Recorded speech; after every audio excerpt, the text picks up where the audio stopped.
two. Ready, go!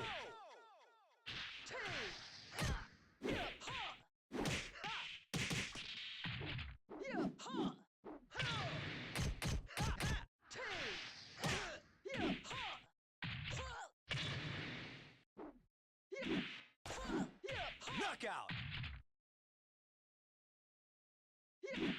Round three. Ready, go! Take that!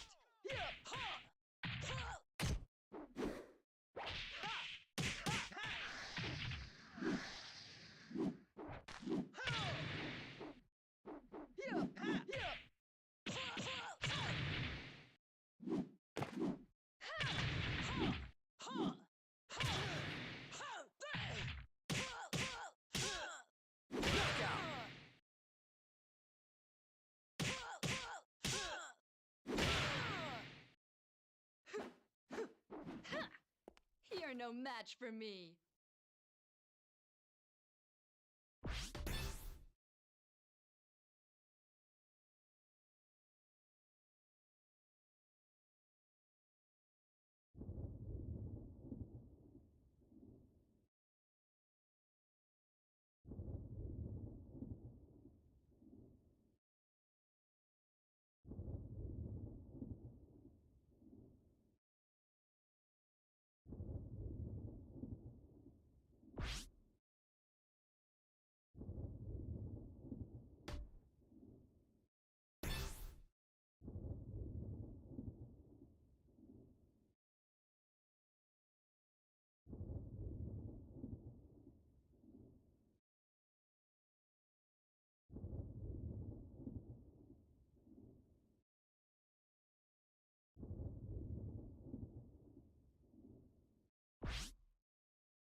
Hi, Lee. Lee from the Rock. Jenny from the block.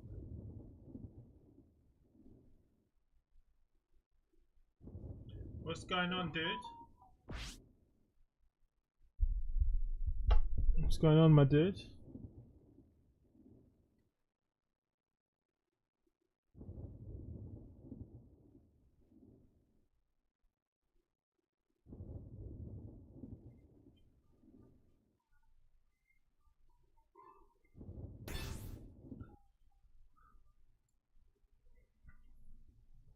Yeah, alright, thank you.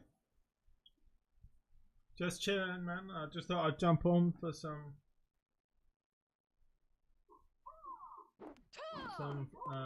You know what you're getting yourself into. And you? Go ahead, knock yourself out. How was your trip, man? Round one. Ready, go! Take that! Yeah!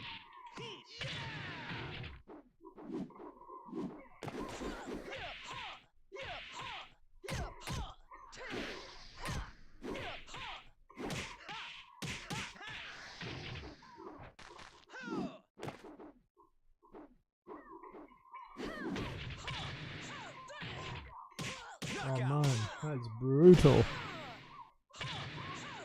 Round two. Ready, go!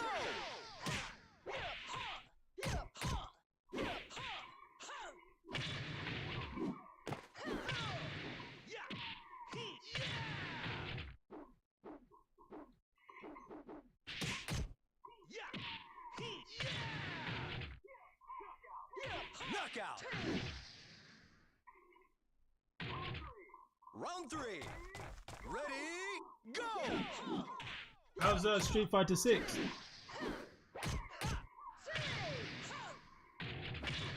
Are you good? Are you good? Are you good? I've seen a lot of people been on that game. I've been on it a bit, and I like it, man. Oh right, you haven't bought it yet. I thought you did. On the battlefield, you'd be dead. I've been playing some of the one player. It's good, man. I would like to see that one player put into Virtua Fighter 6 or, you know, something similar.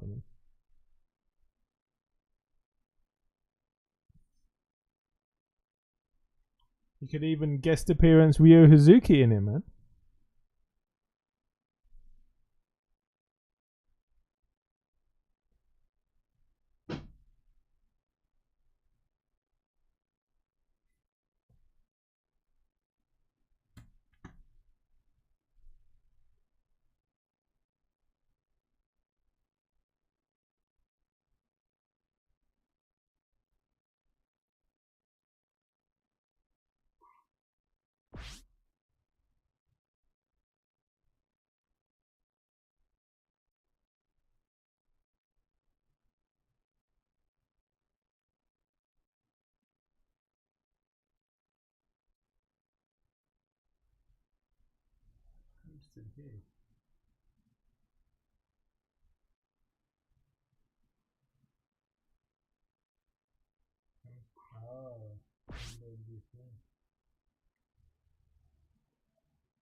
Are you gonna buy it?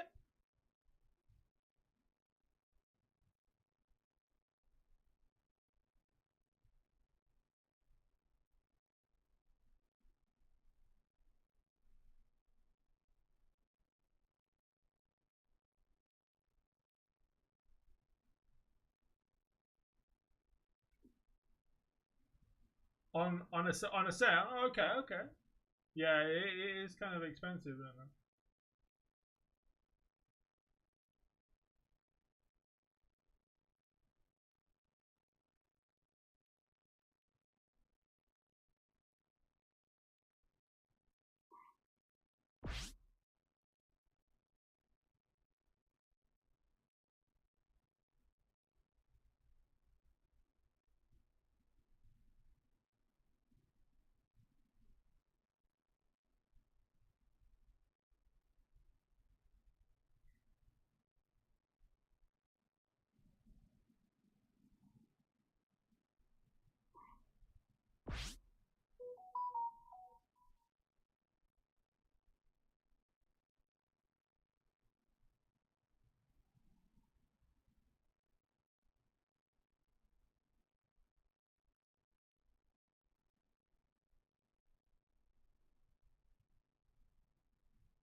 I mean, I haven't played much of Street Fighter recently, man, but the last one I played was, I think, like back on like X-Men vs Street Fighter, Marvel Superheroes vs Street Fighter 2. They're the ones I've played. I haven't played the recent ones. So I think I've probably got to before I like play people online. I want to play the one player first, isn't it? So we'll see how it goes.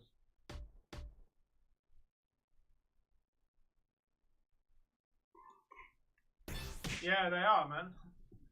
Speaking of classics, actually, or retro games. I'm gonna go to London Gaming Market on Sunday. They have a gaming market. Was it like every so often?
I was gonna play some Sega Saturn actually, but I thought I would play some of this a bit first.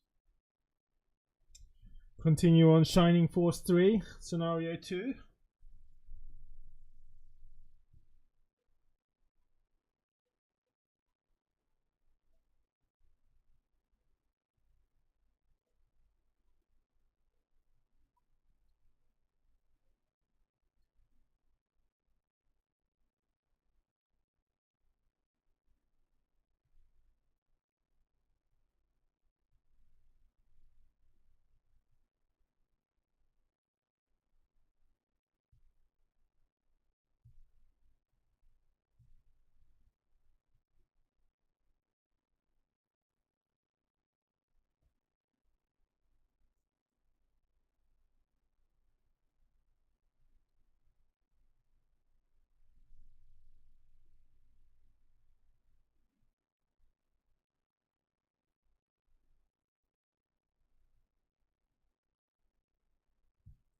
Not many people playing?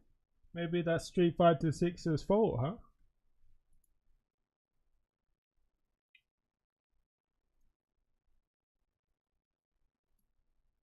Epidemic Sound provides you with restriction-free music and sound effects that you can use across all of your content. At all right now, definitely feels like a stuff to. I have not done a Q&A in a very long time, so here we go, off the cuff. I have not read these questions yet. Let's see what people are asking. What are your thoughts on the Microsoft and Activision Blizzard acquisition and its impact on Nintendo and PlayStation? Oh boy, okay. Look, I've been actively not trying to cover this stuff, to be honest. If you follow me on Twitter, or if you just keep up with my videos, you'll notice that it's not a thing I really talk about very much. And honestly, a large part of why I haven't is because of the fact that I don't feel like I have a personally strong horse in this race. When it comes to just the concept of a really big company buying another really... Round one.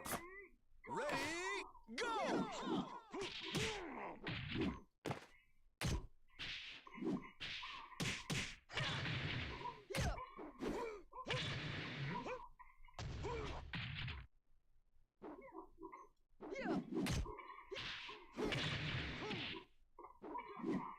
Knockout!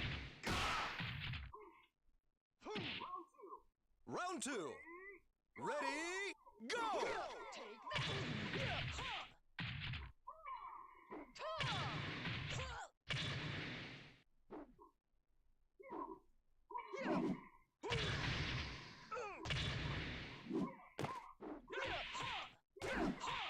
Knockout!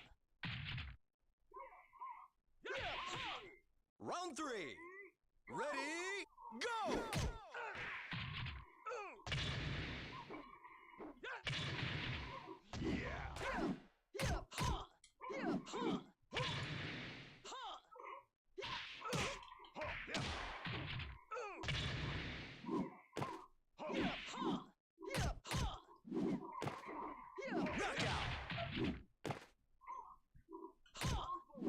Round four. Ready, go!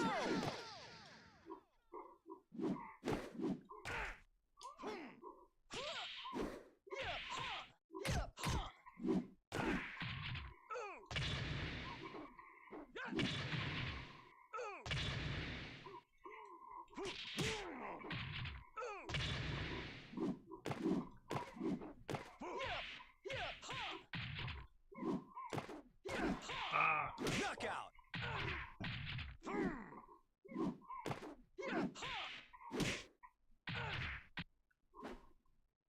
Big company. It's just been a very much of a mess of a situation, and I'm honestly not sure which outcome I would prefer. I'm not a fan of Shadow. Bobby Kotick, and so him getting out of control of Activision Blizzard and maybe having that overall company head in a different direction while still maintaining a lot of their strong IPs is something that I would like to see happen. At the same time, though, I don't know if being acquired by another already large company is necessarily the best thing for that.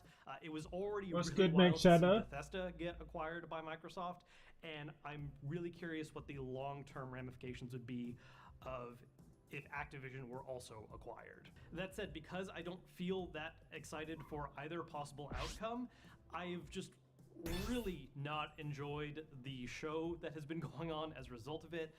The constant going back in courts, the leaked messages between companies, the way that different information has been twisted. It's just become a lot of fuel and fodder for console war argument stuff that I just get really tired of. And there is actually some interesting information I think has come out of it that's worth talking about and covering. For instance, we just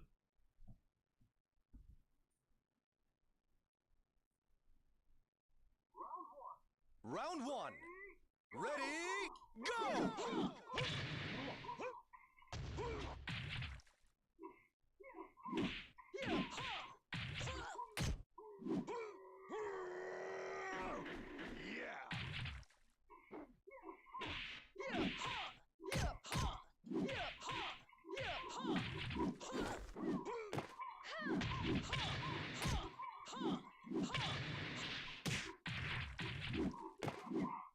Knockout!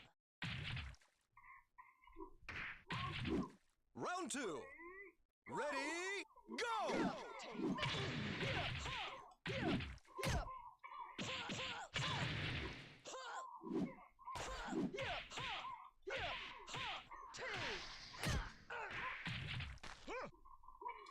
Ah, Ring out. I thought I blocked that. Round 3. Ready, go.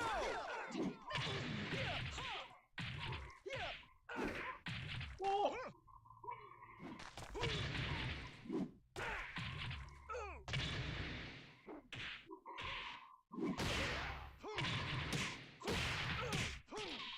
Ah, I got that.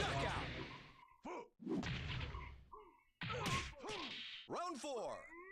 Ready, go.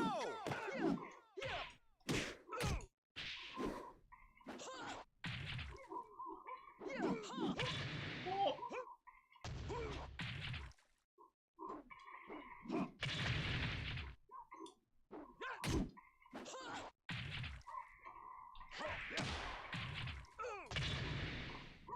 Ah, that's weird, man. I was doing some button presses, but I'm not sure why they weren't coming out. Wrestling is the ultimate sport.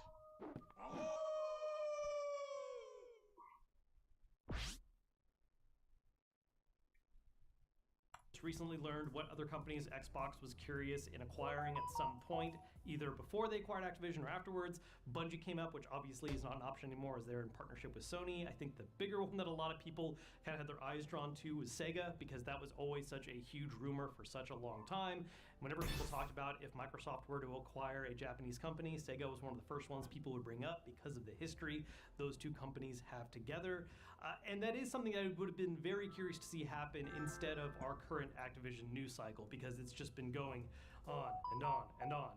As far as how it impacts Sony and Nintendo, honestly, I don't think it really impacts Nintendo all that much. Who's your character, Activision Mech Blizzard was Shadow? already pretty much ignoring the Switch as often as they could. They put some titles on there. I mean, we did get an Overwatch port, but in general, not a lot of Activision Blizzard games have made their way to the Switch. And when they have, it's very late or delayed ports. They don't really have that close of an active working relationship with Nintendo as it is. And if anything, if they do get acquired, we might see some of those games come out, which could be interesting. Nice.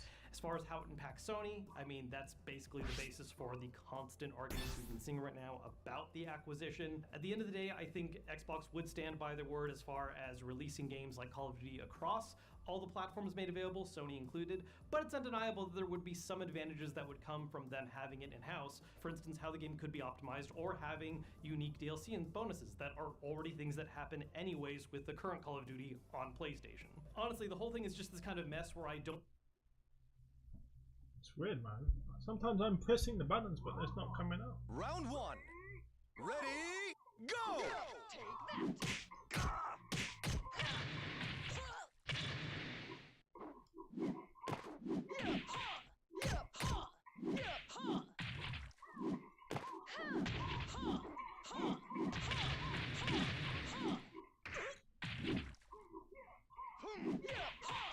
Knockout.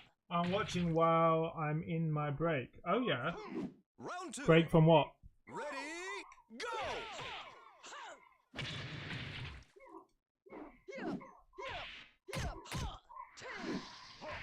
See, I'm...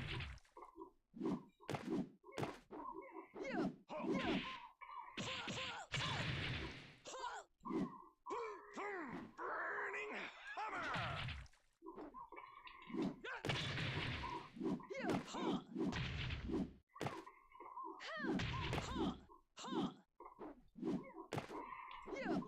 Ah, Knockout.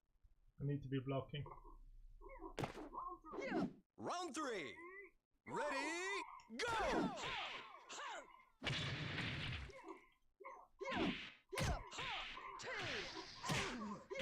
Excellent. Round 4. Ready, go.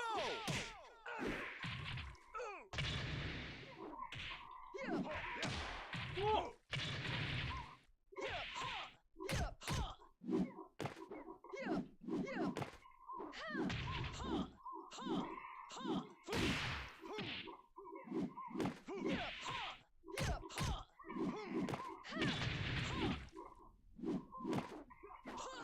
Knockout.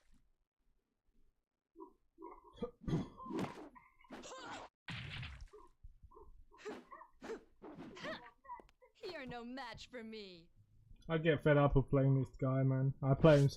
He's practically always on, man. And I always win, or most of the time, anyway. That's why more people need to play this game, man.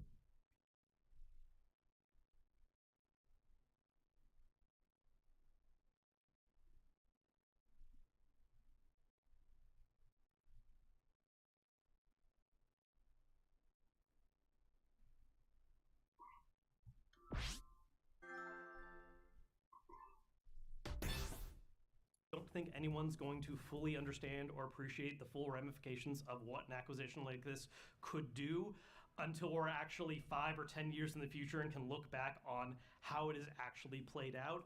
And until we actually have a resolution and end to this case, I know, right? It's just an absolute mess. They can put what's in Street Fighter 6's one-player mode into Virtua Fighter 6 Mech Shadow, and that'd be awesome, man.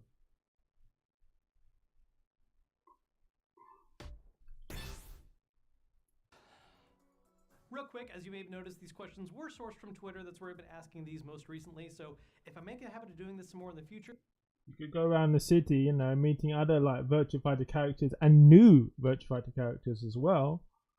And you could even maybe put some Shenmue in it, or Yakuza in it, or whatever you want from Sega IP, man. Damn, that would be good.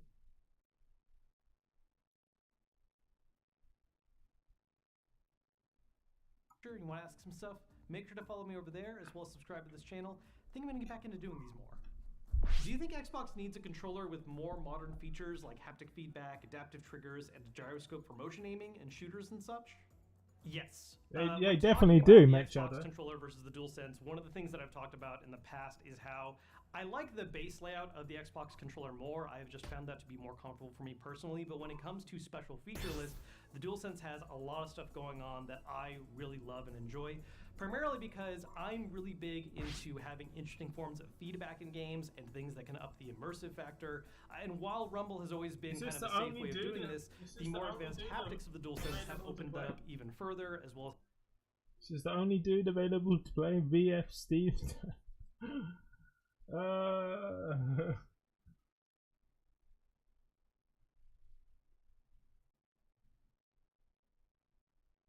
Seems like it.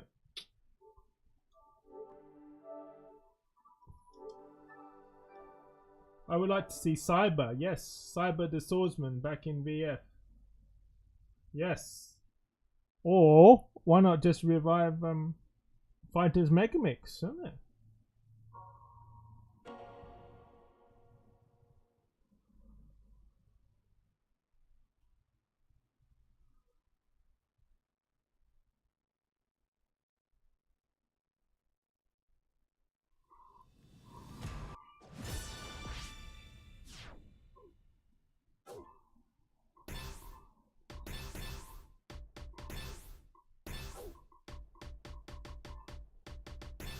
Yeah.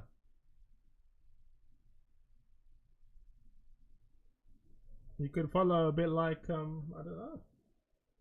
Just do a 3D version of like Smash, Super Smash or something, I don't know.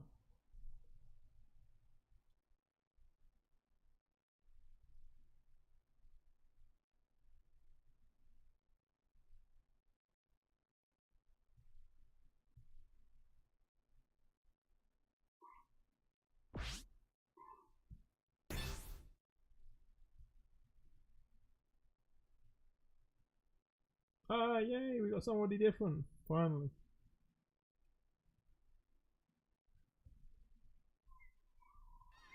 Oh, I'm close to being promoted, let's go. Ready, go!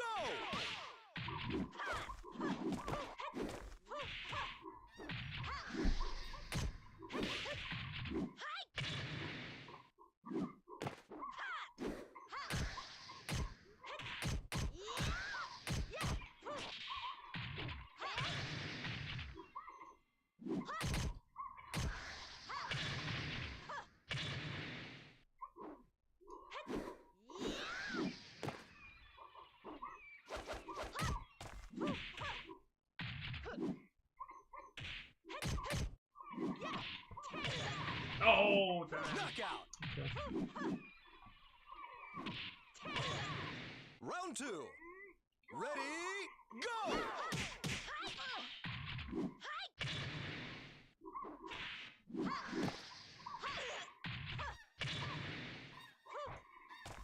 Dang.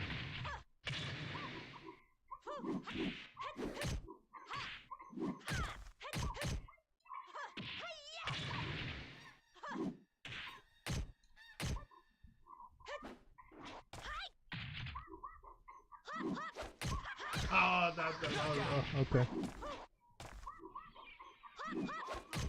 Round 3. Ready, go!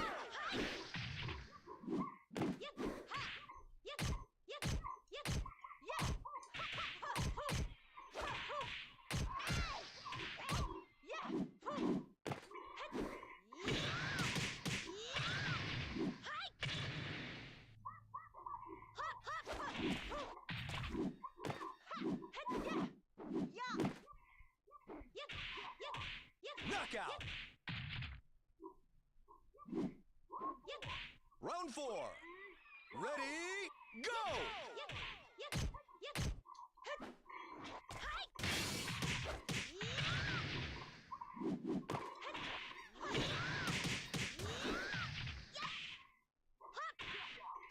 Knockout. Round 5. Ready, go!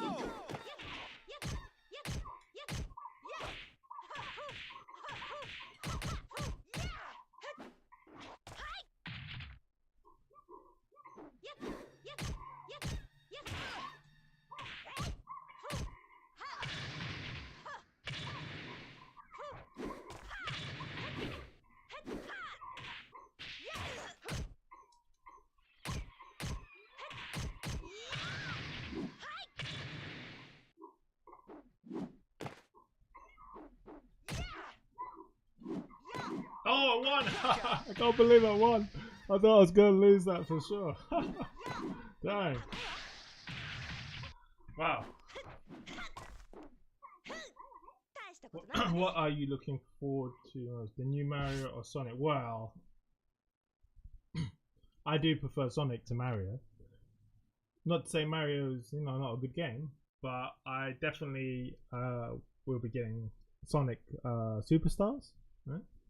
But there's the new Mario, Super Mario Wonder, right? But to me, I mean, that looks good too. It's just that personally the character is not, I prefer, you know, Sonic.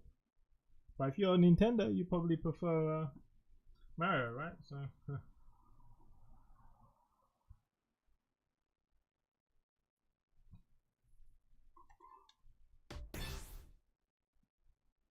I just picked up actually Sonic Origins Plus as well. So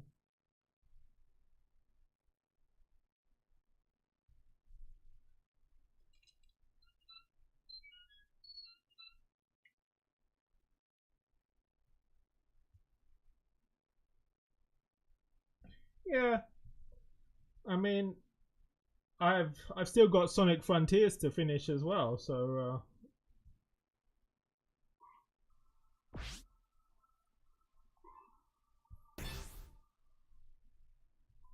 have you played Sonic Frontiers?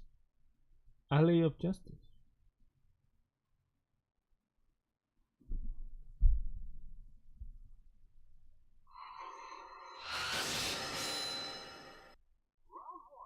Round 1. Ready, go! What the hell? This is laggy.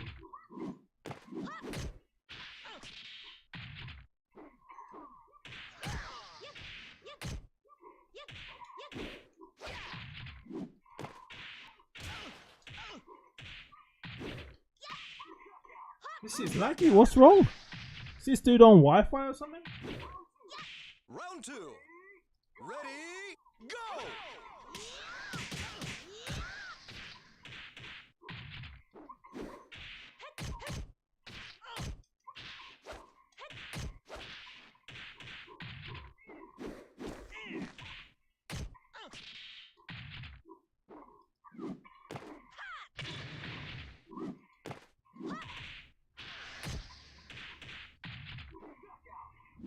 Knockout.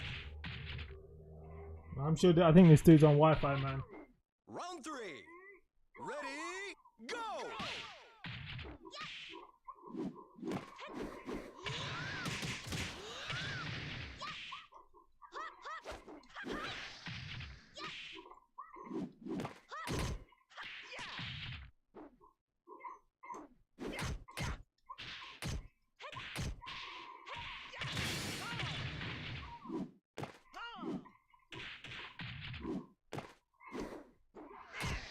Knockout. Yay, promotion! Woo!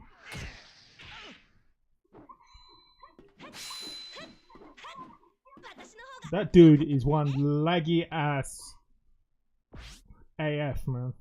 Mofo. No way. I'm not playing you again, man.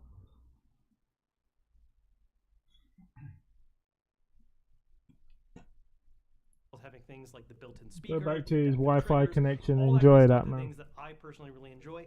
I don't think enough games fully leverage it as much as they could, but the times that it has worked out, obviously the really great example of this is the game that was meant to showcase it in the first place with Astro's Playroom, is wonderful, and I want to see more games really lean into that, and it would be great to see Xbox also take advantage of those kinds of things.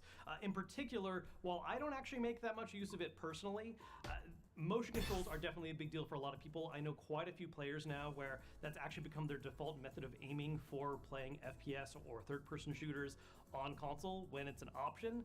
And so Xbox not offering that at all right now definitely feels like a missed opportunity and something they need to play a little bit of catch up on. So, you know, the Elite controller existing as their premium, more expensive option, great, but there's a lot of, I think, features that are becoming a little more standard now that their baseline controller needs to catch up on, and I would hope to see happen sometime soon.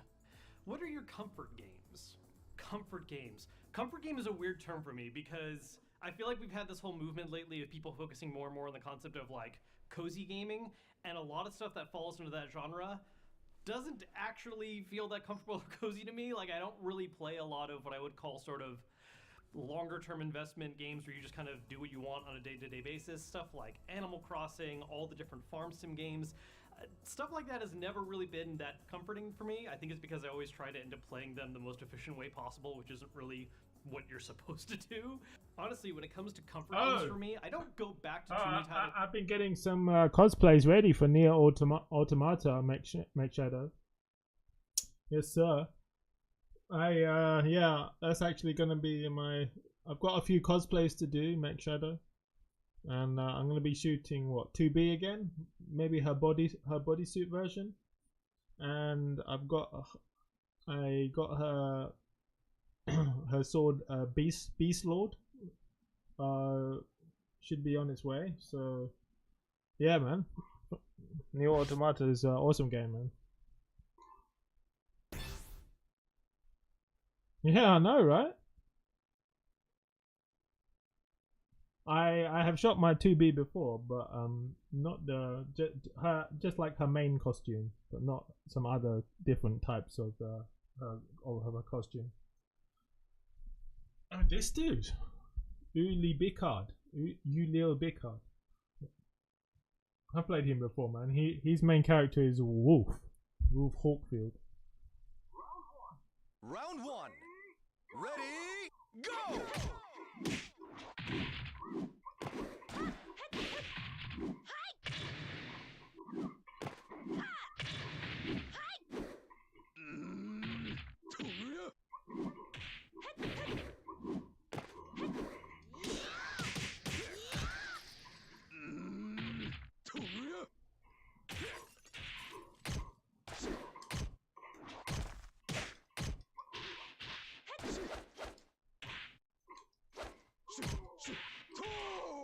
Ah, I meant to get up.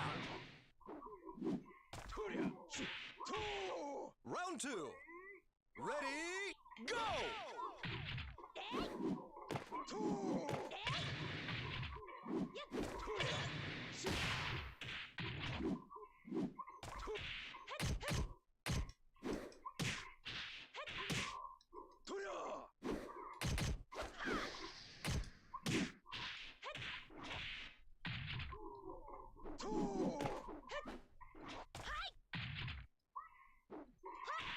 Shit!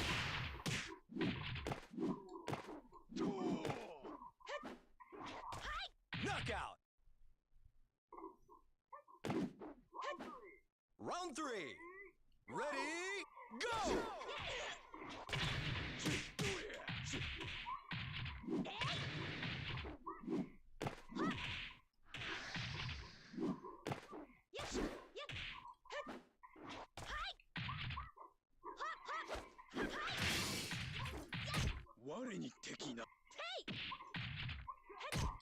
Knockout!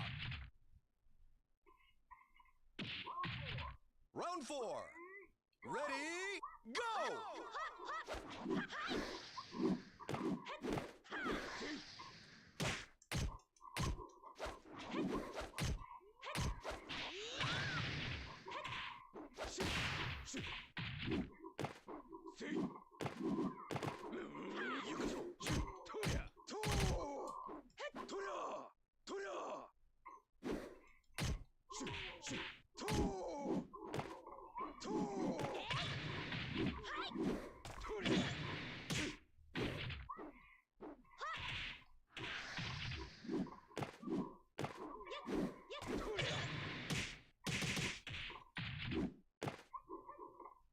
Ah, shit, I didn't even have to see the time.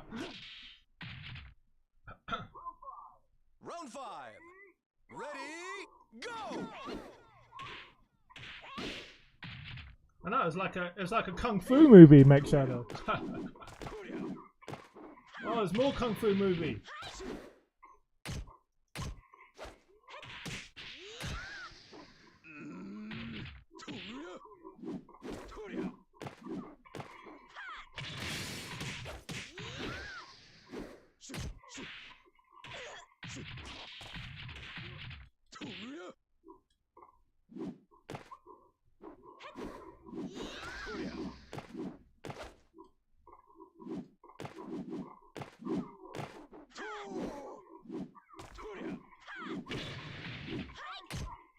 Oh, what? That was mad. That was mad. That last kick got me. That was crazy. I gotta save that, man. I'm gonna. Oh, actually, it's saved on stream, isn't it? So I'm gonna save that round. That was a crazy match, man. That was a crazy match. I never seen a match like that, man. I've been playing this game for many years, man. I've never seen anything like that, man. Round 1. Ready, go!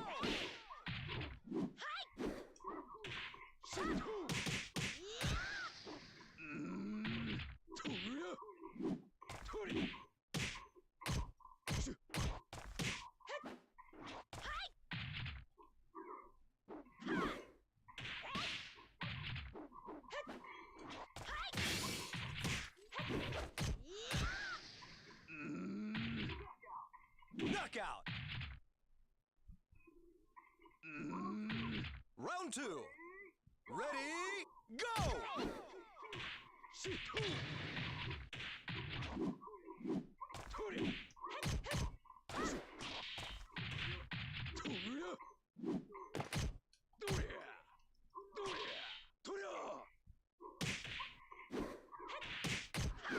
I've got to be doing the other. I've got to be doing the other version now.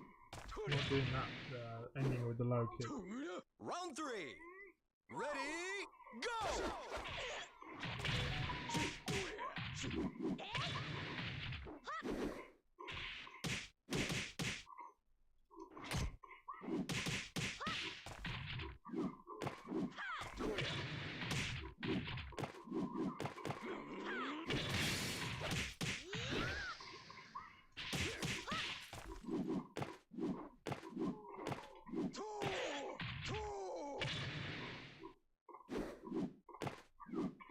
Oh. Round 4. Ready, go!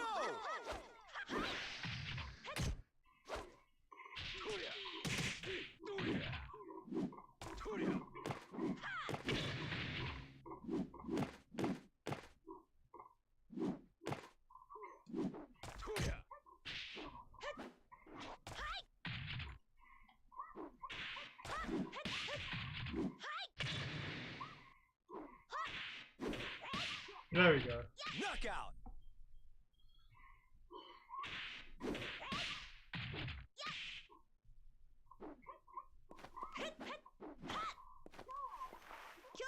私の勝ちね。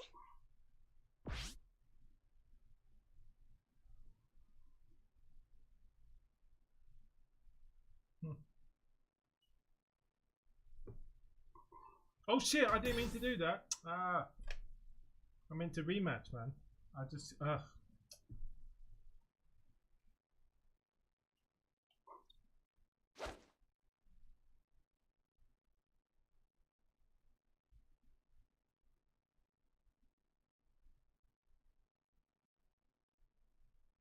Anyway, he'll probably be the next match anyway.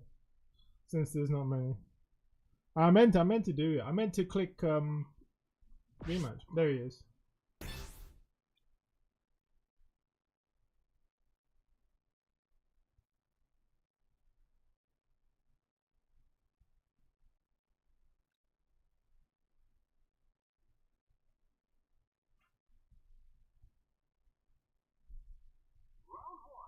Round one.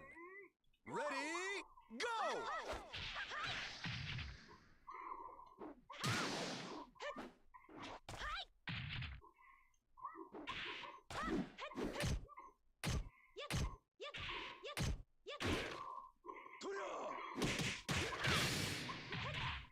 Knockout! Round two. Ready, go!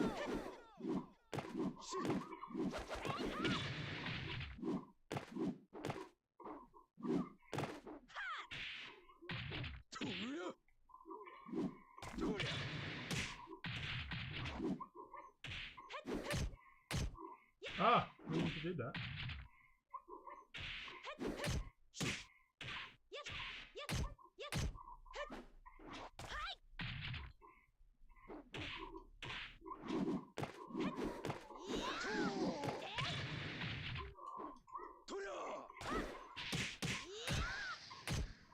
Oh my god. Knockout!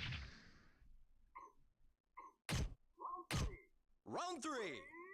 Ready, go!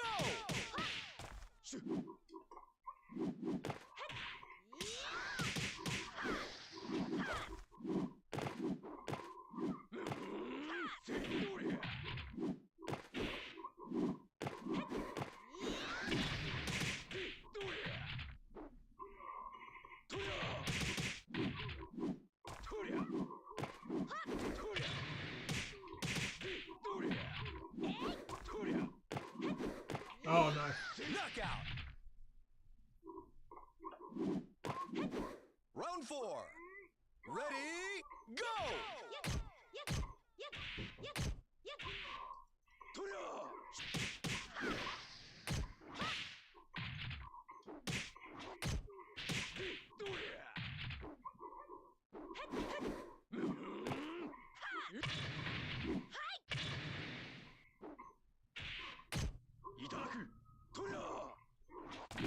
Oh, Knockout! I think he was hoping I was going to go out then. Round five. Ready, go!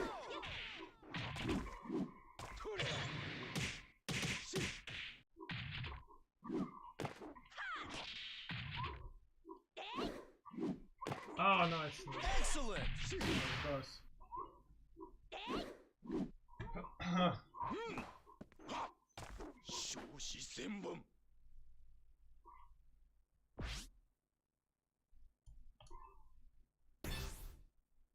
Yeah.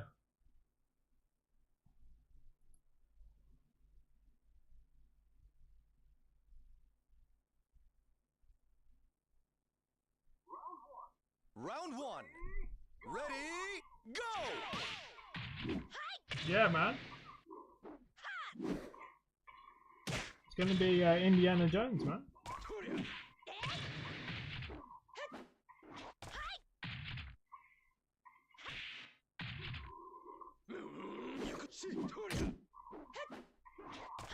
Knockout! Round two. Ready, go!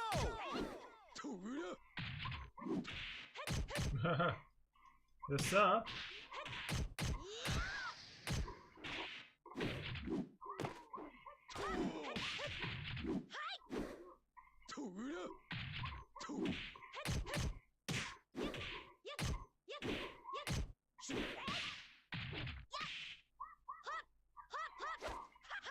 Knockout.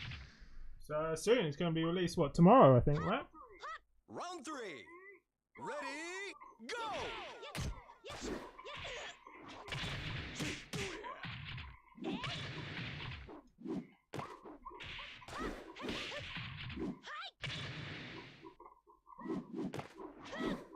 Nice.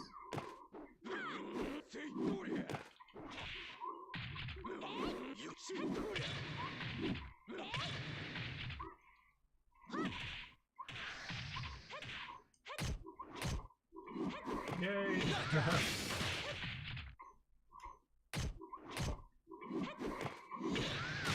Yeah, really looking forward to it, actually. It should be awesome. They're always great films, I think. Pretty much most of the time.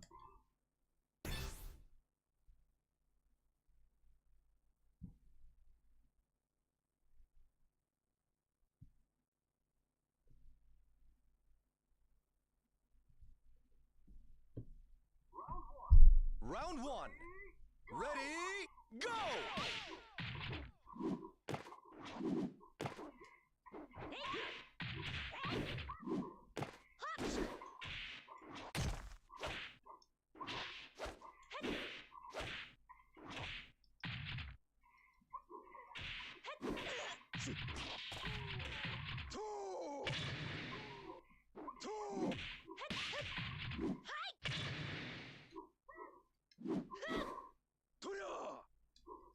Oh my gosh. Knockout.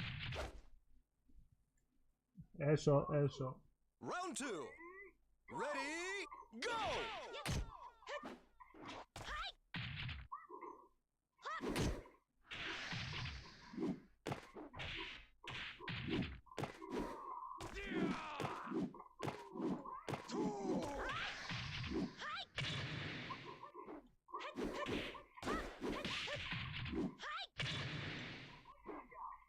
Knockout.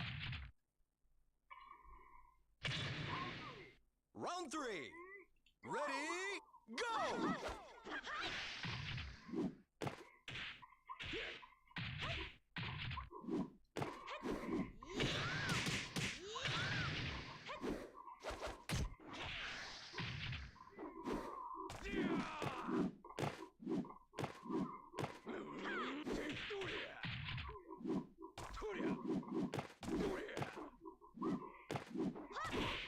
Knockout. Whew. Damn, that was a tough match. Yeah, are you gonna go see it tomorrow? Might go. I might go. あなたにはクンフーが足りないわ。 Tough matches, Mecha Shadow.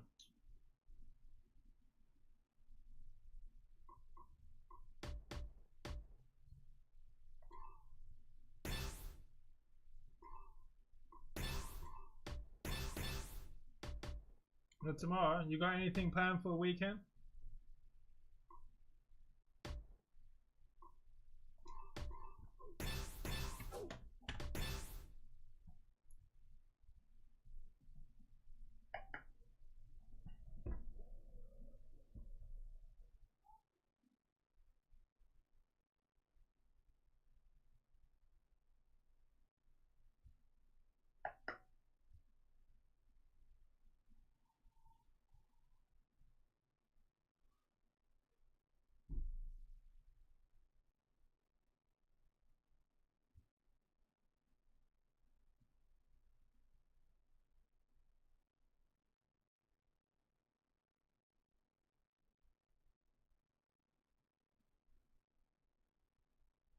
Uncle's birthday and I'm gonna watch a wrestling show.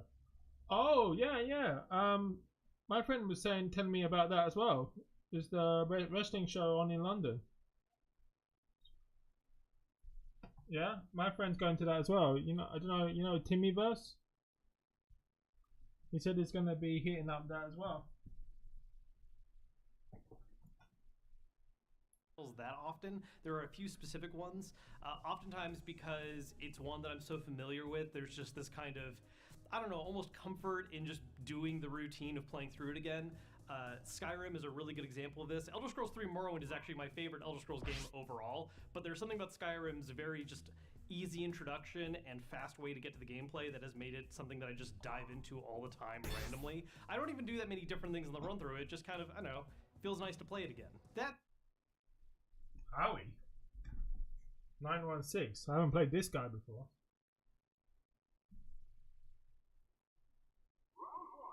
Round 1. Ready, go!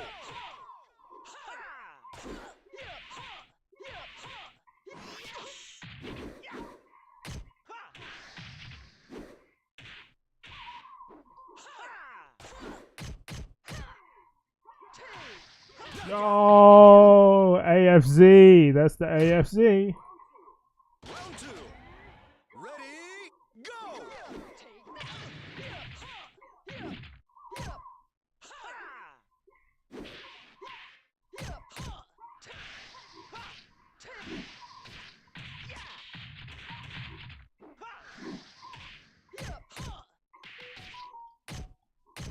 Oh shit. Knockout. Round 3. Ready, go!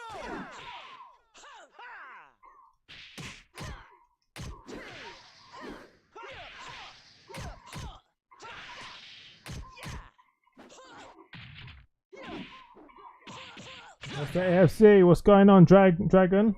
I mean, what's going on, Dragon? What's going on, Fighter? Round 4. Ready, go!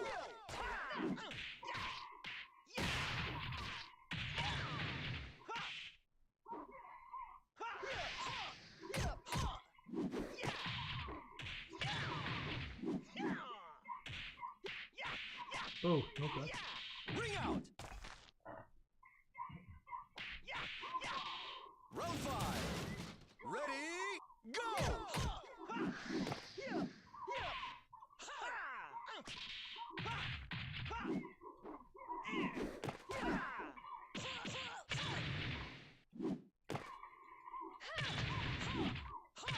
Oh, oh, oh, oof.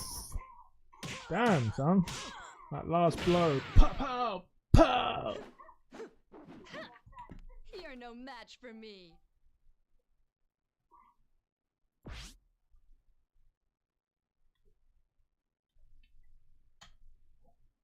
Alright, it's time for shout out.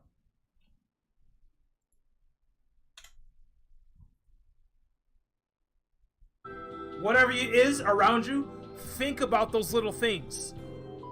Think about those little things, okay? Think about the small, nice thing that you have surrounded around you. Whether it be just, you know, the people, the materials, your good qualities. Those are all part of good things. So think about those good things that you have surrounded around Even you. works. That you have Hey, man. surrounded. Okay, that's encircling you. It doesn't have to be huge. Okay? Think about Welcome those small back, things dude. those small good things that you have around you.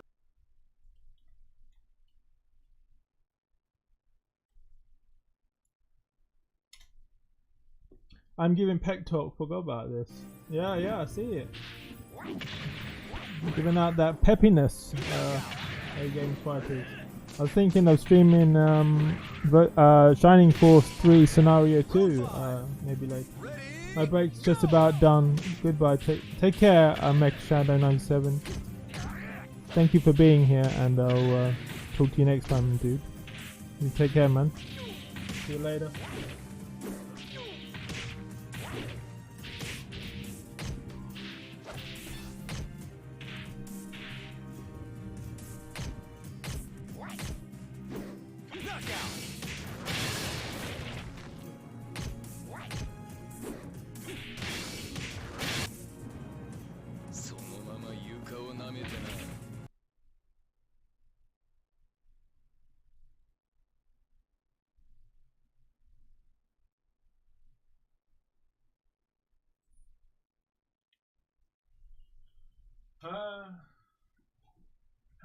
That was the first time I played that dude, man.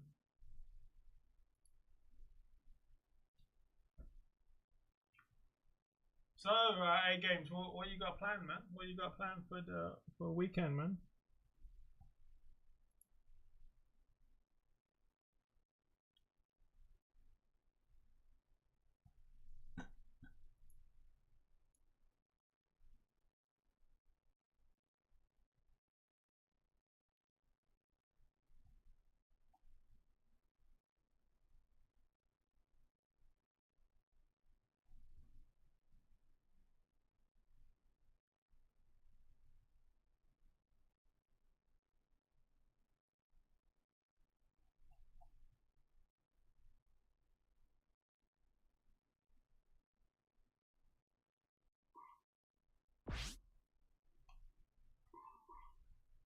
You're gonna be streaming, son?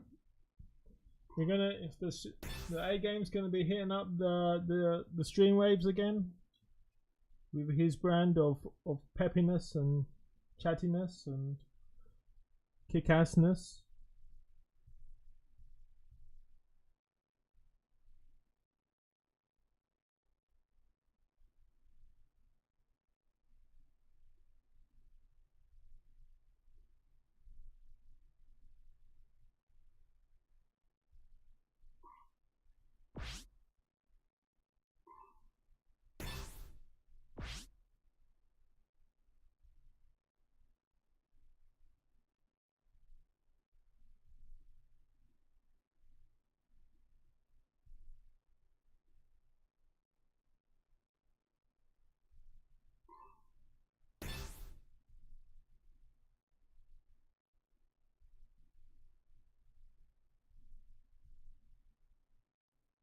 There's a London gaming market on this weekend, so I might be able to get some good pickups, man. We'll see. We'll see.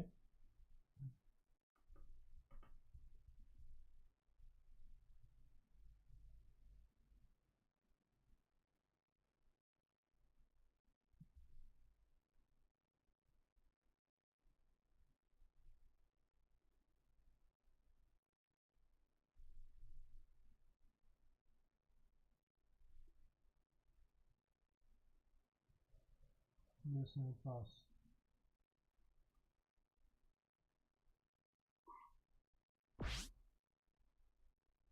I thought about streaming today, but I changed my mind. Oh, is it?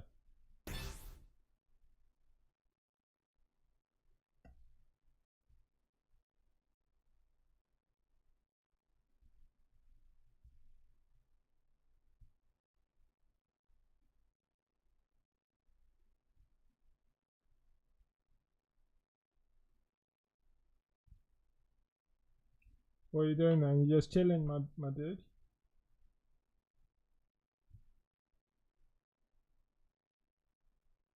Are you gonna be playing or buying Street Fighter 6 again? I've been playing it. It's pretty good, man. I've been having some fun with it.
Toge King disputes Sega Saturn.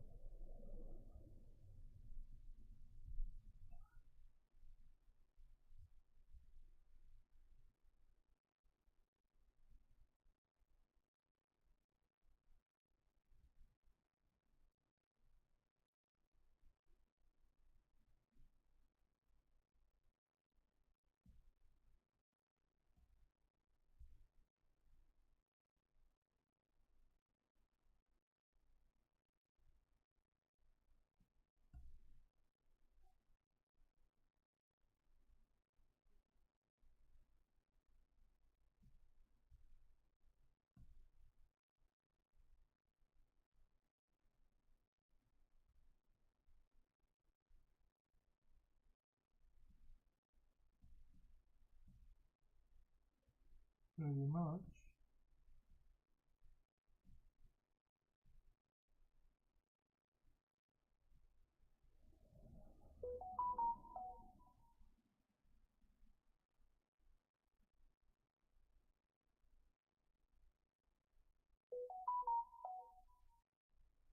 Yeah, just chilling for the night. That sounds good, man.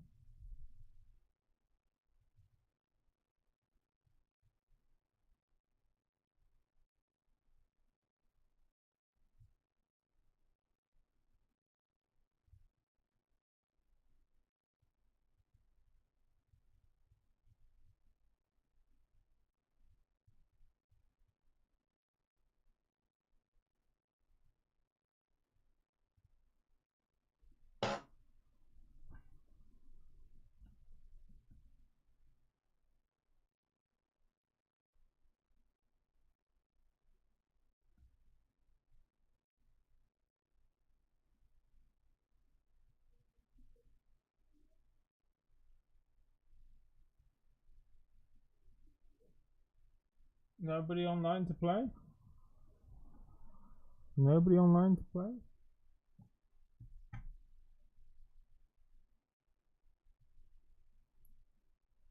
And there's a handful of JRPGs or platforming games that I go back to a lot. Chrono Trigger is always a fun one to revisit. Also Chrono Cross, despite the fact that people did not like that one as much. Love playing some Shovel Knight or some of the classic Mega Man games, the original Mega Man X in particular. Those are ones that I definitely see myself going back to a little more often. What are your speculations on the next Nintendo system, and do you expect it to be released 2025? The new Nintendo system question. That is definitely something that's been on a lot of people's minds lately. I've been trying not to make too many videos constantly talking about this because I know there's a lot of speculation out there. People are just looking for every crumb they can on what Nintendo has going on next. Honestly, my chief speculation about it is that I really don't know what Nintendo's gonna do. I feel like Nintendo... Round one. Ready, go!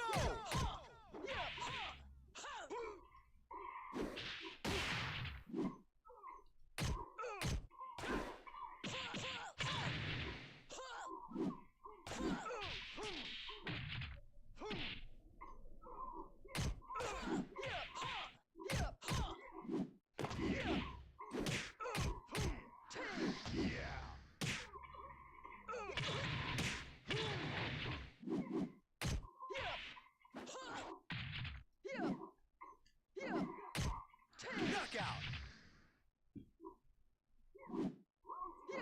Round two. Ready, go!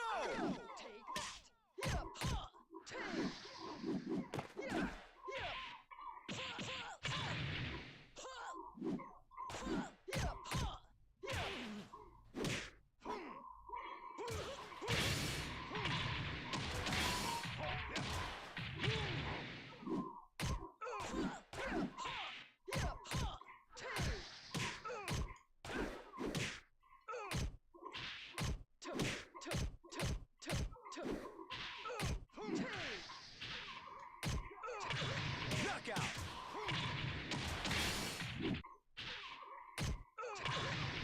Round three. Ready, go!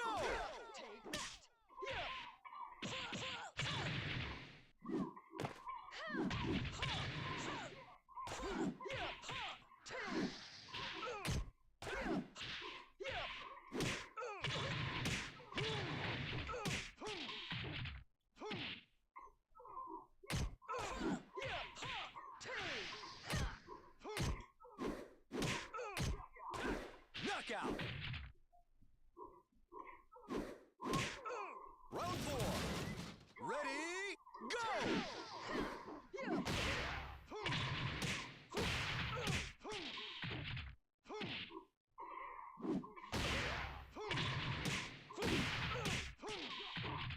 Knockout.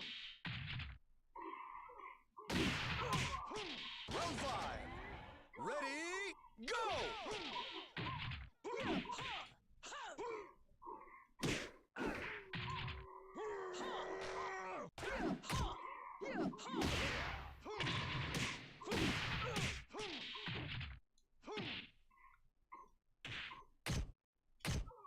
Oh crap.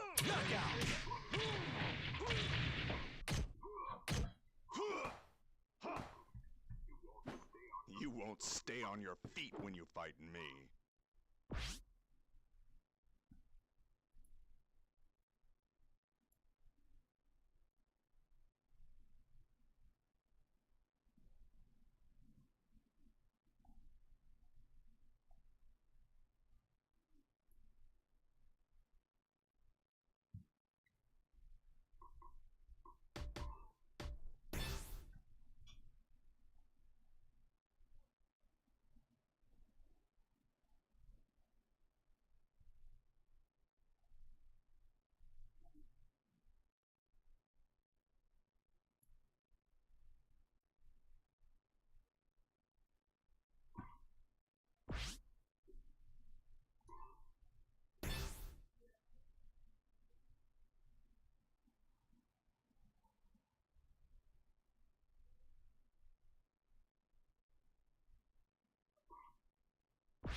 I'll show you. Round one. Ready, go!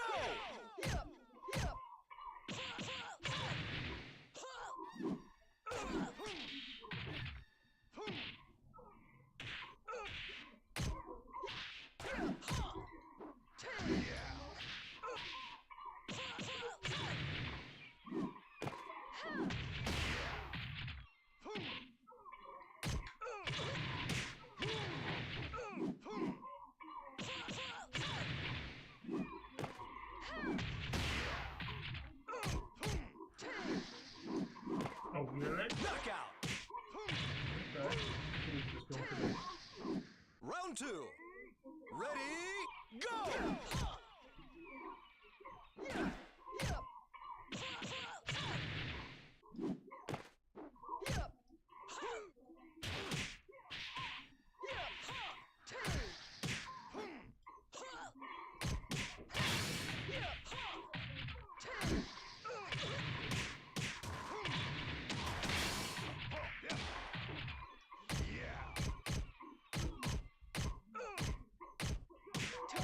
Knockout! Round three. Ready, go!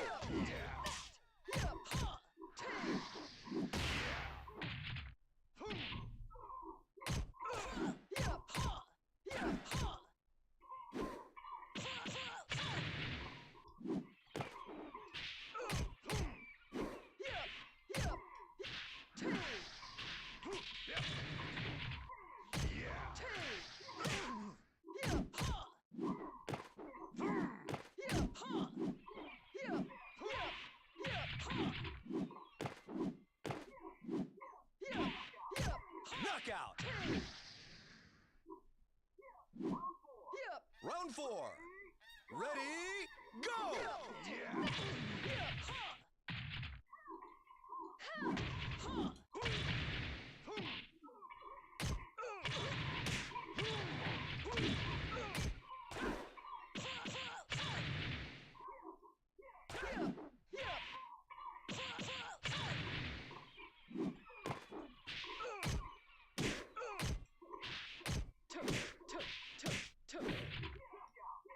Knockout!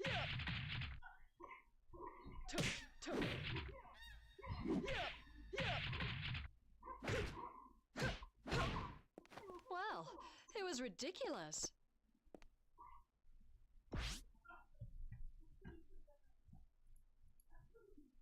Is one of those companies, while there are certain things they do and certain habits that are predictable, a whole lot of other times they'll just kind of go the route no one's expecting, whether that's, you know, introducing the Wii and how that worked out, and then following up with the Wii U and how that worked out, and even introducing the original Switch. One of the things about Nintendo is they kind of just do what they want to do, and it doesn't always align with what seems like the obvious market choice or what their competitors are even doing.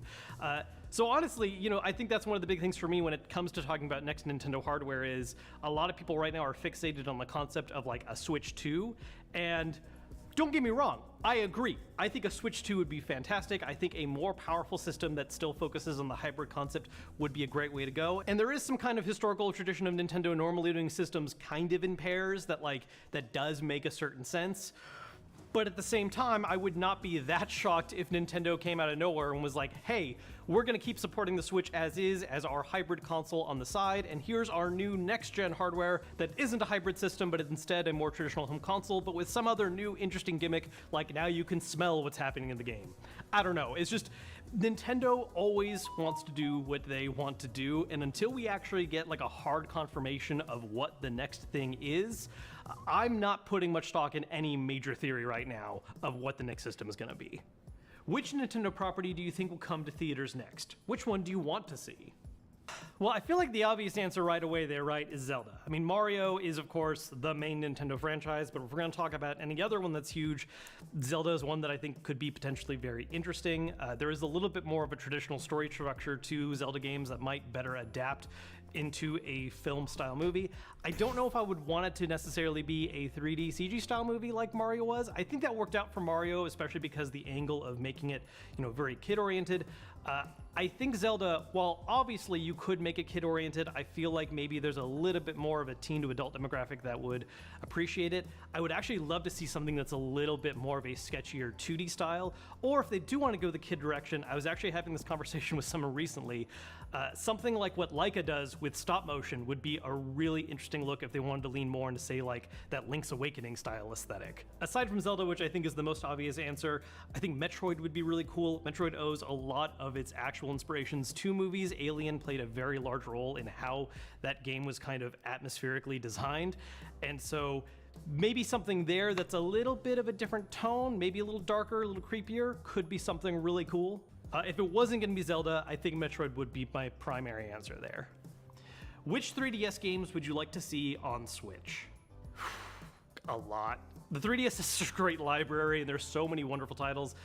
Look, if you've actually watched me talk about like games specifically and not just hardware, you'll know that RPGs are really heavy focus for me, and the 3DS has a lot of wonderful ones that I would love to see not be trapped on just that system, or at least the DS line of systems, because there are a couple that got remade and are on just those two specifically. Off the top of my head, it would be great to see Nintendo port a bunch of the Fire Emblem games off of there. Fire Emblem Awakening and Shadows of Valentia, both in particular, are fantastic. Fate's not as much, but still I enjoyed, so it'd be cool to have that off of there. Radiant Historia is a wonderful JRPG, one of my favorites that I feel like doesn't get talked about nearly enough, primarily because it was trapped on the DS and 3DS, so having that on modern consoles would be great as well. And in a similar vein, there's a lot of Shin Megami Tensei games that are trapped on the DS and 3DS line of systems. Devil Survivors, which was like this tactics game with branching plot that was super cool. SMT4, as well as its sequel 4 Apocalypse, which honestly, as far as the mainline ones go, I think 4 actually is my favorite, so that would be cool to see on other platforms as well. There's a whole lot of other genres too that I think have great games to offer. It'd be great to see another Kid Icarus happen, or even just an updated version of the 3DS game. But when I think 3DS, I immediately jump to all the great RPGs that I hope can make their way to other platforms eventually, so more people get the chance to experience them. What are your favorite games this year so far? Also, what games are you anticipating for the remainder of the year? Oh, okay, so far this year, look, I think there's a couple obvious wins that I just have to mention really quick. Tears of the Kingdom obviously was a really big hit. I don't know if I feel that guaranteed in it being my Game of the Year pick just yet, but I did still really like it, and it was great. I'm almost finished with Final Fantasy 16 as of this recording, and while I do have some opinions in terms of like that versus what I like out of traditional Final Fantasy, at the end of the day, I think it's a wonderful game, and I'm absolutely loving it. Lightwingdragon Ishin and Street Fighter 6, both fantastic games. As far as upcoming stuff, honestly, there's a lot. This year is really jam-packed for very specific game series that are my thing. Armored Core finally coming back, so Armored Core 6 is a huge deal for me. I can't wait for that. Baldur's Gate 3, I've been playing the early access for that for a long time, and so I've been really excited to see the actual full game launch later this year. If you've seen me rant at all about indie games, Sea of Stars has been a huge one for me. It's actually one of the few videos I put up on my side channel, was just talking about the demo for that and how much I loved it, so that's been one of my most anticipated games.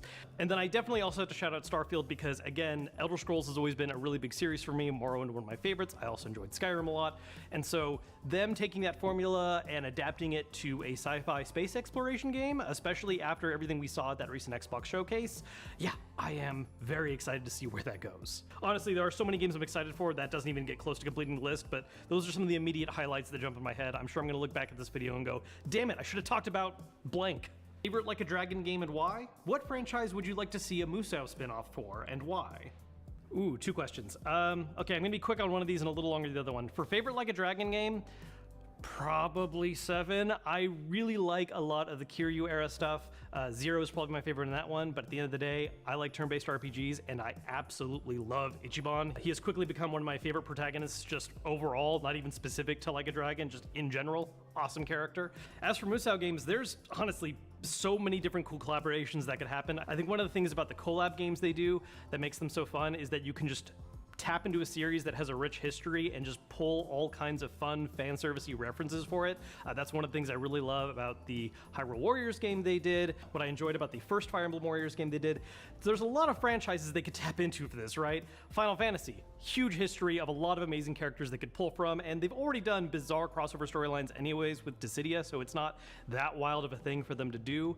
It'd be kind of a weird fit, but Mario, I think, could be really fun, especially because there are a lot of characters that maybe shined in one or two specific games, especially things like Mario RPG and Paper Mario, that they could have a chance to shine again in a big crossover game that's Musou style. Honestly, I would just love to see more and more of those style of games happen, because like the regular mainline Dynasty Warriors and Samurai Warriors and Warriors of Roshi and all that stuff like that, it's fun, but the collab ones are definitely the games I get a lot more excited for, and I want to see a variety of more titles, not necessarily just sequels to ones that have already been established.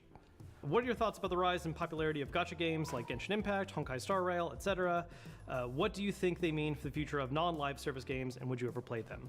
I do in fact play them, not as often as I really should. It's usually when I go on a trip or something, I finally have a moment where I just go, well, I guess I'm gonna dive into this mobile game and put a bunch of hours in just this weekend, and maybe I'll revisit it in a couple months. Most recently I did that with Honkai Star Rail because the weekend it came out was the same time I had to go to a wedding out in Colorado, so that was really great timing. Look, I'm not gonna be one of those people where I'm just like, oh, mobile gaming is bad and gacha is terrible and just, you know, deal breaker entirely. I absolutely do think there are cases where the genre is handled better or worse in some particular games. Some are definitely much more predatory in their design than others are. At the end of the day, I enjoy playing some of them as time killers.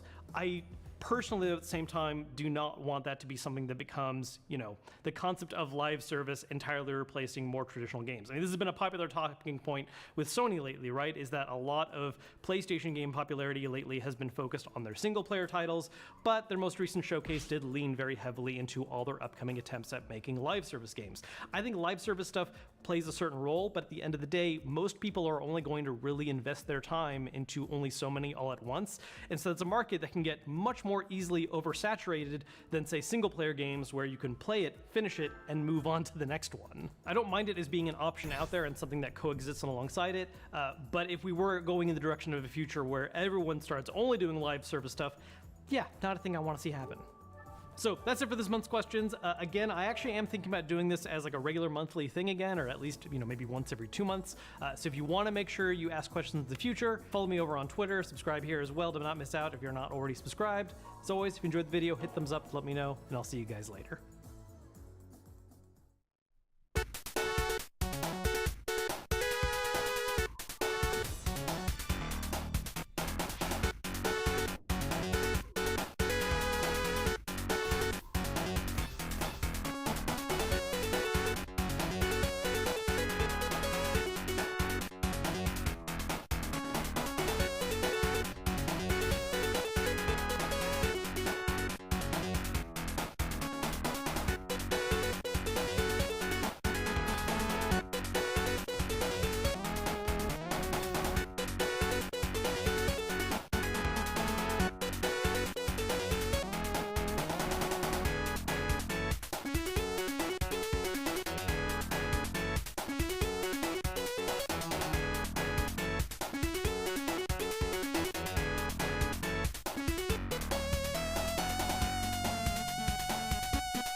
corporate types. Will you stop calling each other rock stars?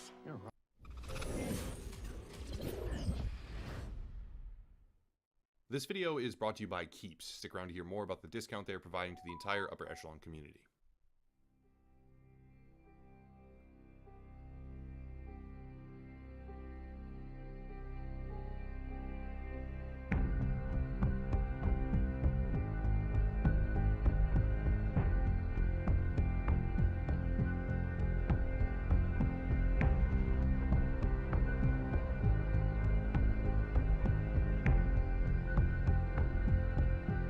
So, what is extraction? Extraction is the process where a scammer will execute and psychologically. Yeah, I've been on a bit of a crypto.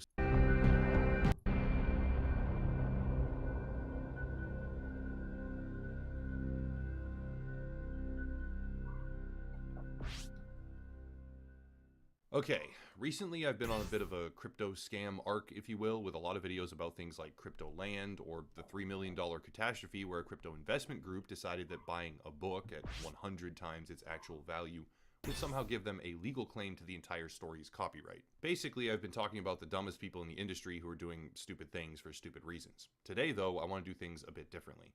Today, I want to discuss an incredibly sophisticated crypto scam. A crypto scam that works, a scam being executed every single day, and a scam that is incredibly harmful both financially and psychologically. I'm talking about Showdown, also known as the Pig Butcher, or crypto romance scam to some. And I'm doing this because there has been a staggering rise in the number of victims, so much so that the FBI even issued a formal warning in late 2021, stating that there has been a dramatic increase in the activity of these criminals who are posing as lovers and stealing your savings. Focusing in on a much more precise example, a man from the UK was very recently robbed of nearly $300,000, which was basically all his life savings.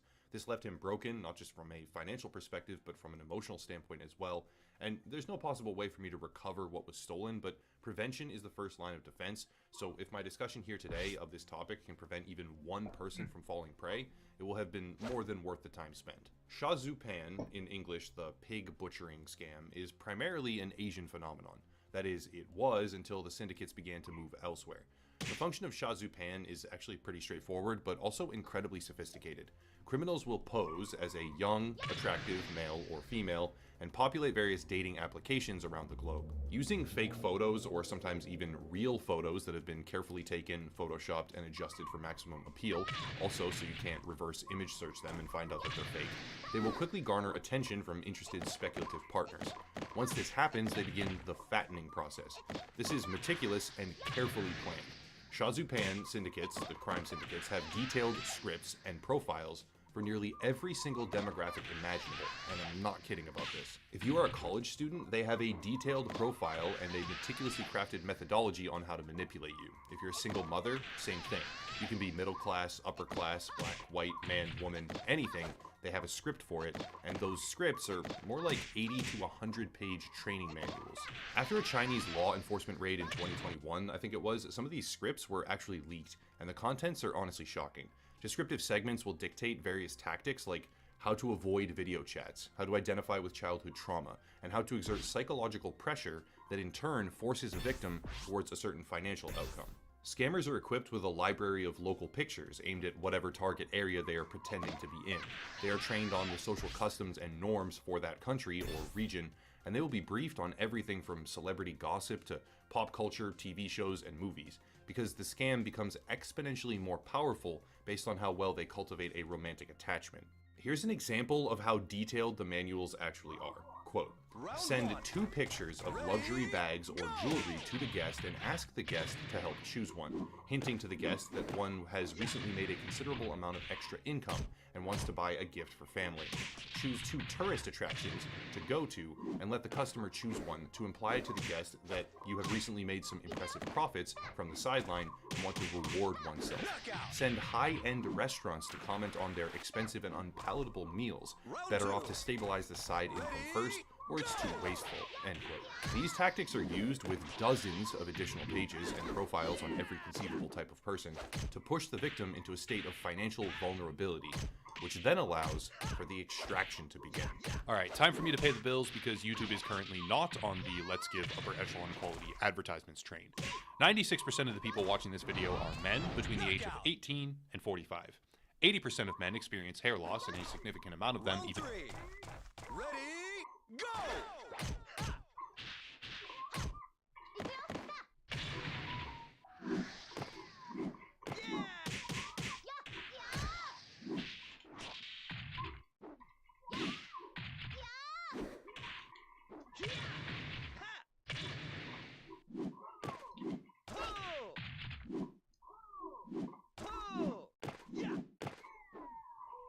Oh! What the hell? Ring out! Yeah! Round 4. Ready, go!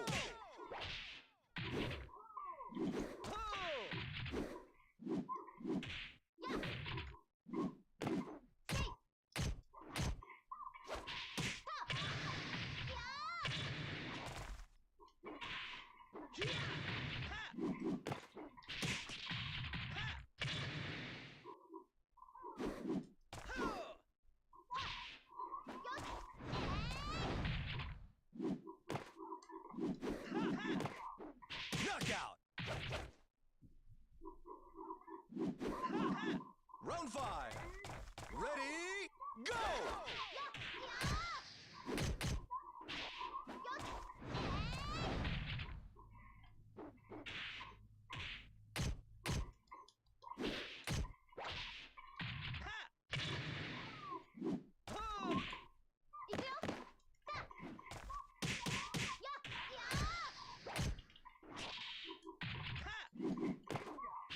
Knockout! before the age of 35. Effectively, all of you watching this make me the perfect channel for a hair loss prevention ad, so here you go. Keeps can prevent hair loss, and they've partnered with the channel for a massive discount. It can be delivered right to your home, no doctor's visit required, and the link down below, keeps.com/UEG, will save you 50% on your first purchase. Some men will even experience hair growth while using Keeps, not just loss prevention. They also have more 5-star reviews than any competing product I could find, so again, 50% off your first purchase using the link down below. That's keeps.com/UEG, 50% off first purchase. Big thank you to them for sponsoring the channel. Those fake ads really drive you mad, huh? The game looks so fun in the ads, but when you download it, So what is extraction? Extraction is the process where a scammer will execute the predetermined plan and capitalize on the trust that they previously built. Keep in mind, this trust has been developed over the span of months, with more often than not daily communication. Good morning, good night, just checking in, etc., etc. The way that they do this, however, is where we get to cryptocurrency, because it's now easier than ever before to extract untraceable and significant sums of money. The average amount that is scammed from a Shazupan victim is between $25,000 and $50,000 per person. To explain how this process happens, thankfully, I found an actual example. This is Hilsu. Hilsu is one of many crypto trading apps on the market, but this one is fake. Hilsu is actually a disguised APK file that circumvents the Apple or Android store. It's not on those platforms, and instead installs a dummy exchange with fake financials. The reason for this is pretty simple. After convincing a victim that they are on the cusp of an incredible financial opportunity, leveraging the trust that took months and months to build, they convince their prey to begin depositing funds. These funds are actually going to an individual wallet, never to be seen again, but on the dummy exchange, they make it seem like you're actually gaining something. This is typically done by offering a fake ICO, initial coin offering, because that way they can take your money and make it explode with huge percentage gains without having to worry about you checking the actual price elsewhere and seeing a problem. Then they will begin to push for more and more and more. There are a multitude of tricks to make this happen, like requiring some sort of withdrawal fee, but that fee has to be deposited, more money has to be deposited to pay it, because it can't be paid with your existing balance. And they will pressure you until either one of two things happens. A, you run out of money, or B, you start to push back too much and they decide to cut ties. That is when the butchering takes place. Your app will show a zero balance or just deactivate, they will go dark, and you will be cut off, having lost everything you put in with a romantic partner who was nothing more than a trained operative, and for some people, they are completely ruined. Now, a common response that I hear is, well, don't fall for it. Obviously this was a scam, and for some of us, yes, this is pretty obvious, but having done extensive research on Hilsu, I want to outline why it's actually not that easy to tell sometimes. Hilsu is a generic-looking crypto exchange website which obviously downloads a false application, and it has various red flags like a complete lack of any sort of browser login feature.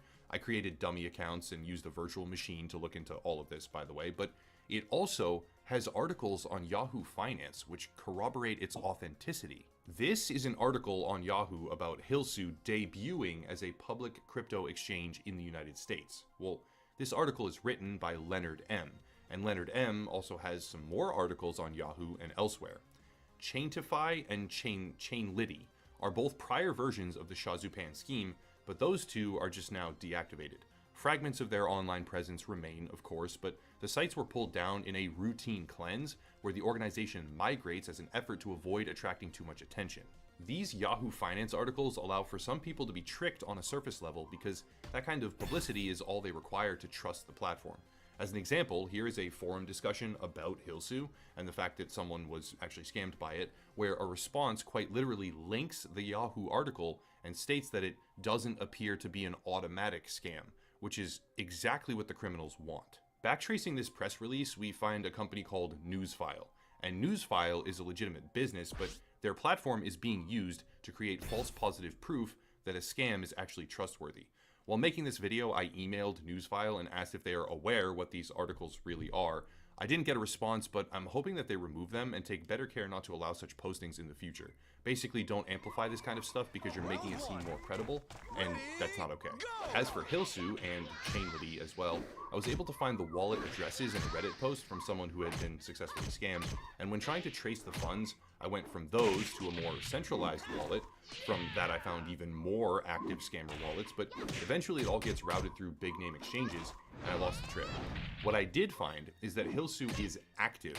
It is scamming thousands of dollars and moving money as of just 2.5 weeks ago. So in terms of a proper example, Hilsu is one active tendril of the very real, very large Shazupan monster. Here's a couple more examples. Hue, HJUAE, and WalletPut. These two websites are the same thing. They are just two different names and addresses to diversify avenues and avoid the congestion of relying on one scam exchange, which might get shut down, leading to a lapse in productivity. Speaking of productivity, we arrive at the real scary part. Shazupan isn't perpetrated by someone alone in a basement preying on your emotions out of personal greed. It's a business model. The scripts are updated every year to include contemporary hooks, political information, and pop culture. There are corporate offices, different branches, official work hours, and many of the people forced to work at these institutions are desperate themselves. They are targeted and then controlled, ending up as a cog in the machine who must target and manipulate desperate lovers for profit. The worrisome part of this is that Shazupan is widely recognized and targeted in Asia, targeted by law enforcement and other agencies, that is. But it's only just beginning to gain attention in Western culture. Having been forced out of mainland China for the most part, these businesses seem to operate primarily out of Singapore. During my investigation of Hilsu, I created a fake identity named John Doe, and when signing up for their platform, I got a verification email. Extracting the header data and the IP address from this email, it gave me a location in Singapore. And while I couldn't get much further than that, like I couldn't find the actual organization or do anything meaningful, it still seemed like an interesting bit to include. As the reputation of this scheme nears critical mass in Asia, Western populations begin to look much more appealing to them. What we are seeing right now, facilitated by cryptocurrency and the anonymity of decentralized finance, or DeFi, is an explosion in this type of scam all across the world. Shazupan companies are able to buy millions of fake profiles and infest the app dating ecosystem completely. This is possible, most likely, because Match Group, the largest dating application company in the world, I think it is, has a cross-platform data sharing policy which lets Tinder, for example, share user profiles with OkCupid. Well, when there are dozens of these companies and each one of those has its own data sharing and third-party agreements in place, these profiles eventually get out into the wider world and can be purchased in bulk from criminal data brokers, eventually winding up in the hands of a Shazupan office. Basically, if you have ever used a dating app or website or whatever it is, and if you're attractive, it's entirely possible that your profile is actually out there on other sites right now.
Wogen.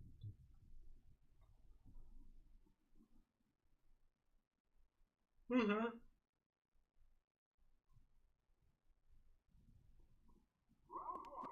Round one. Ready, go!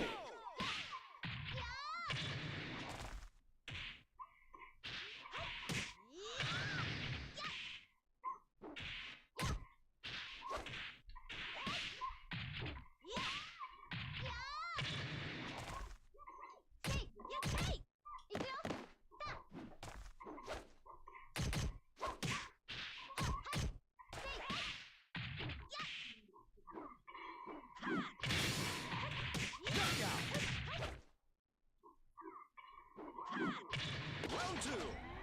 Ready, go!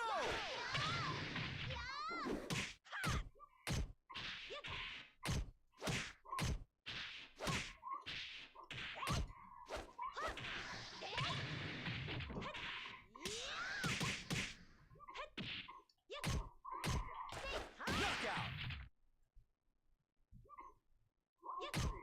Round three. Ready, go!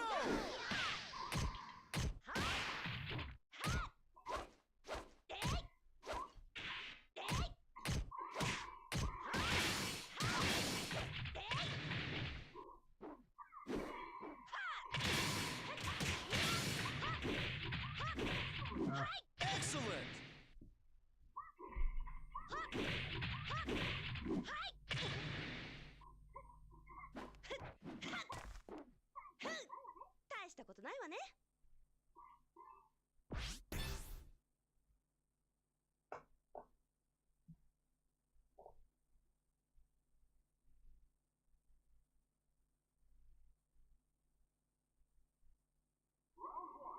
Round one.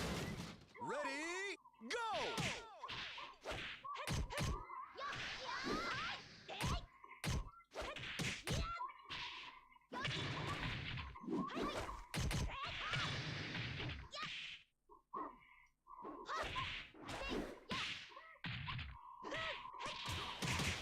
Knockout! Round two.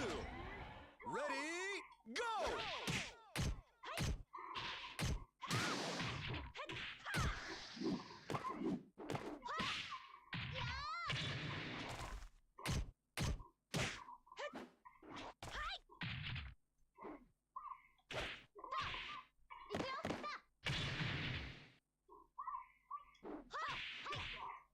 Knockout! Round three. Ready, go!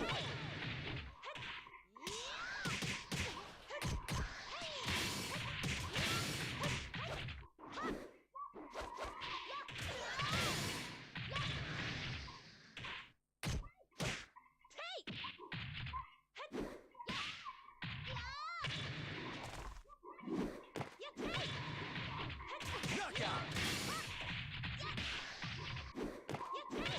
Round four. Ready, go!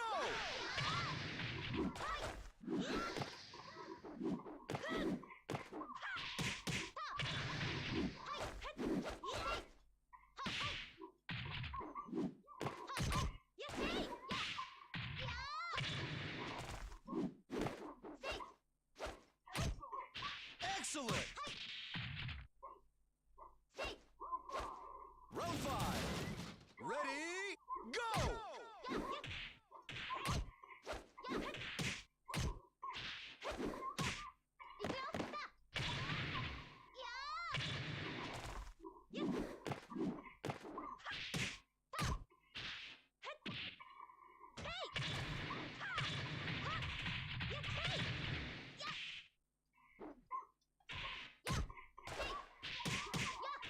Knockout!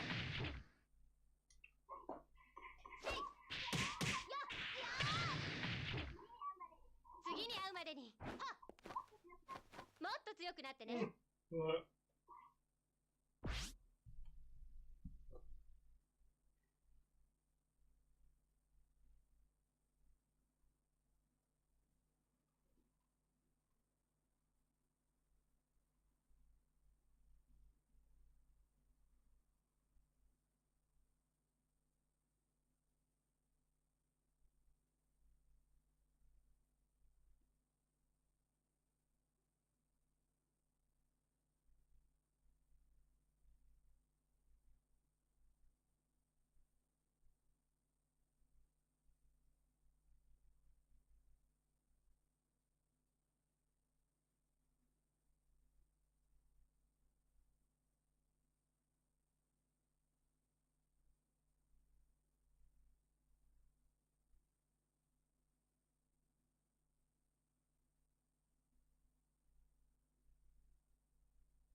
Right, I'm gonna switch over to Sega Saturn.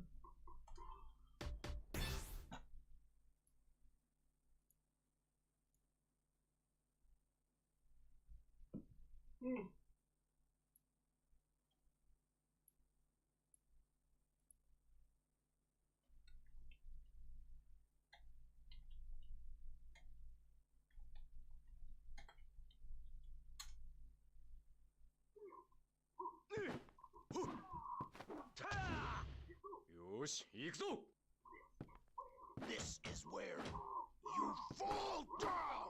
Round one. Ready, go!